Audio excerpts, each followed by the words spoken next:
On sait très bien à quel point il est compliqué de trouver un écran de qualité pour les jeux vidéo sans avoir à dépenser une petite fortune. Mais qu'en est-il si je vous disais qu'il existe un écran qui répondrait à tous vos besoins et le tout pour un prix abordable? Un écran avec une taille de 27 pouces, une dalle Fast IPS avec un temps de réponse de 1 ms, une fréquence de 165 Hz et tout ça pour un prix de 260 €. Vous me croyez pas?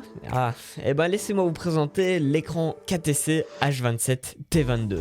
Pour information, cet écran m'a été envoyé par la boutique Geekbuying, mais bien évidemment mon avis restera toujours le plus honnête possible.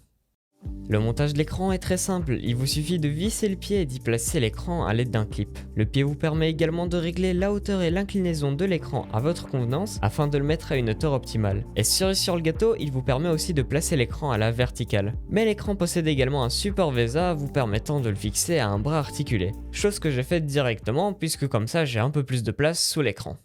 La dalle Fast IPS vous permet d'avoir un temps de réponse de 1 ms, un très bon angle de vision, et à cela on peut rajouter une fréquence de rafraîchissement de 165 Hz et on a une image extrêmement réactive et extrêmement fluide. Pour le coup, jusqu'à présent je jouais sur un écran avec une fréquence de 100 Hz et quand je suis passé du coup à celui-ci, j'ai clairement senti une différence. Cet écran offre également des couleurs très vives et éclatantes, dalle IPS l'oblige. Mais par contre en sortie de boîte, l'écran n'est pas super bien calibré. Il vous suffit d'aller dans les réglages de l'écran et mettre le preset standard à la place de user, diminuer légèrement le gamma et modifier la température des couleurs de warm à normal. Et le tour est joué. De plus, grâce à la technologie HDR10, on a une belle plage dynamique pour une expérience très immersive, même si je dois vous dire que c'est pas non plus une chose vraiment indispensable. Cependant, la dalle n'est pas non plus exempte de défauts puisqu'il y a également le problème des fuites de lumière. Bien que cela ne se voit pas beaucoup la plupart du temps, cela peut quand même être perceptible dans des environnements très sombres. Mais je vous rassure, c'est quand même quelque chose qui est assez présent dans des écrans dans cette gamme de prix.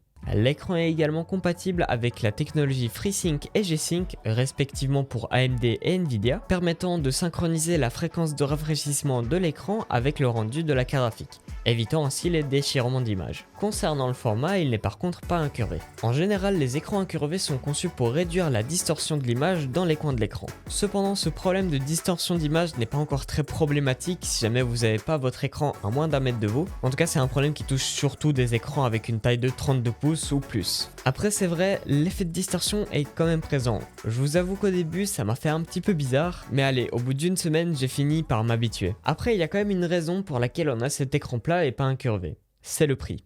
Puisqu'une dalle IPS incurvée coûte en général bien plus cher qu'une dalle VA incurvée. C'est d'ailleurs la raison pour laquelle la plupart des écrans incurvés sont équipés de dalle VA. C'est tout simplement moins coûteux à produire. Et donc vous imaginez bien que pour 260 € c'est juste pas possible.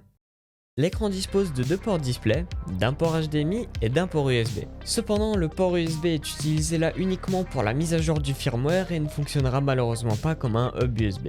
Notez également qu'on a du rétroéclairage à l'arrière de l'écran, mais il est définitivement pas assez puissant pour refléter la lumière sur le mur derrière l'écran.